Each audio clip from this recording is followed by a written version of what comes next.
Hello mummy, aloe vera shop બનાવતા હતા તો શું થયું પછી? ચલો તમને બતાવી દઉં. એલોવેરાના સોપ આપણા રેડી થઈ ગયા છે. આવો આવો, આવી જાઓ અંદર.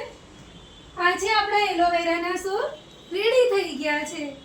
તમારે પણ કોઈને જોઈએ તો તમે કોલ કરીને મંગાવી શકો છો. કેશવ નેચરલ્સના એલોવેરાના સોપ.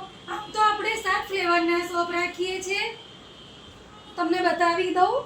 હેલો ગાઈસ, આ છે નીમ એલોવેરા, આ છે બીટ ગુલાબ, આ છે ડિટેન, આ છે લેમન અને આ છે કેસુડાનો. અને હજુ એક ફ્લેવર બાકી છે.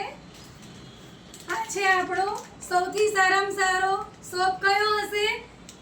Rice rice potato. પોટેટો, જે બહુ બેસ્ટ રિઝલ્ટ આપે છે. આ તો મારો બહુ જ પ્રિય સોપ છે.